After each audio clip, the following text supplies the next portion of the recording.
kembali lagi bersama saya Hani Laila Azma dalam channel YouTube Pro Channel. Kali ini saya sedang berada di sebuah pusat perbelanjaan terbesar yang ada di daerah Jakarta Pusat, yaitu Pasar Senen. Pasar Senen adalah pasar yang menjual barang-barang thrifting atau barang bekas layak pakai yang diminati oleh masyarakat, khususnya para remaja. Tetapi akhir-akhir ini Pasar Senen sedang dilibatkan oleh sebuah masalah, yaitu larangan thrifting oleh pihak pemerintah. Bagaimana dampak larangan tersebut oleh para pedagang? Yuk ikuti aku, kita cari tahu.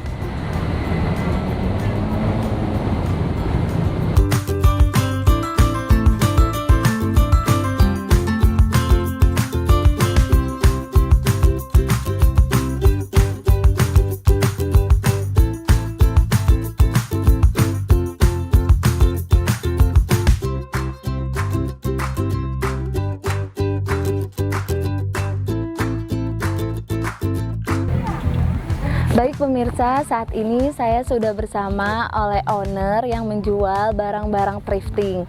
Baik Ibu, sebelumnya Ibu namanya siapa? Lina. Baik Ibu Lina.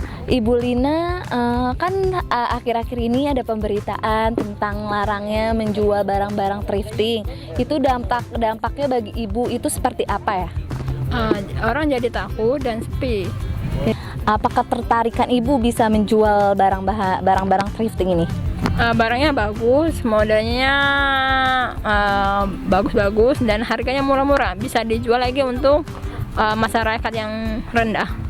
Oh baik Ibu, jadi bisa jadi reseller orang-orang ya Bu? Iya baik Ibu. Kalau misalkan untuk untungnya nih ya Bu, maaf, itu bisa bisa untuk kelangsungan hidup Ibu nggak sih? Keuntungannya bisa buat makan sedikit lah, bisa makan sedikit untuk keluarga dikit itu doang. Keuntungannya kok nggak banyak. Baik Ibu, terima kasih ya Ibu untuk waktunya. Iya, sama-sama. Sejumlah pedagang baju bekas impor di Pasar Senen, Jakarta Pusat mengungkapkan bahwa thrifting atau membeli pakaian bekas merupakan sesuatu yang dapat dilakukan segala kalangan. Pasar Senen bukan hanya pasar biasa. Pasar ini merupakan pusat aktivitas ekonomi yang sibuk, menarik perhatian baik penduduk lokal maupun wisatawan. Pemirsa, kali ini saya sudah bersama dengan pengamat ekonomi, yaitu Bapak Rulan Willijek. Baik Bapak Rulan, aku punya sedikit pertanyaan nih buat Bapak tentang larangan thrifting oleh pihak pemerintah. Pertanyaannya, sejak kapan thrifting itu ada sih Pak? Awal mulanya kurang lebih ketika pusat perbelanjaan di Jakarta sudah mulai rame. Itu mulai dibukanya kawasan Blok M ya. Terus pedagang sudah mulai ada tata kelola yang baik, pengelompokan pedagang. Yang thrifting itu biasanya tadinya sore, tapi weekend mereka buka dari pagi ya. Dan sama-sama kita ketahui di kawasan Jakarta Selatan, Blok M dan sekitarnya mungkin itu hits-hitsnya di sekitaran tahun 80-an.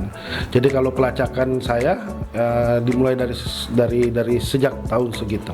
Ya, tapi kantong-kantongnya banyak ya, termasuk tadi dibilang, terus kemudian dari kawasan Senen juga udah ada gitu ya. Apa dampak dari ekonomi bisnis tentang larangan berdagang thrifting oleh pihak pemerintah? Dampak ekonomi baik secara makro maupun buat pedagang-pedagang yang terlibat di situ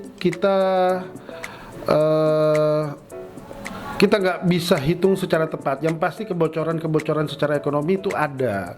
Karena sama-sama kita ketahui barangnya pun masuk kebanyakan ilegal dari pelabuhan-pelabuhan tikus yang kembali lagi ini belum bisa dijadikan referensi karena ini sependek dari pemahaman saya ya, yang dari Sumatera baru masuk ke Jawa sebagian seperti itu.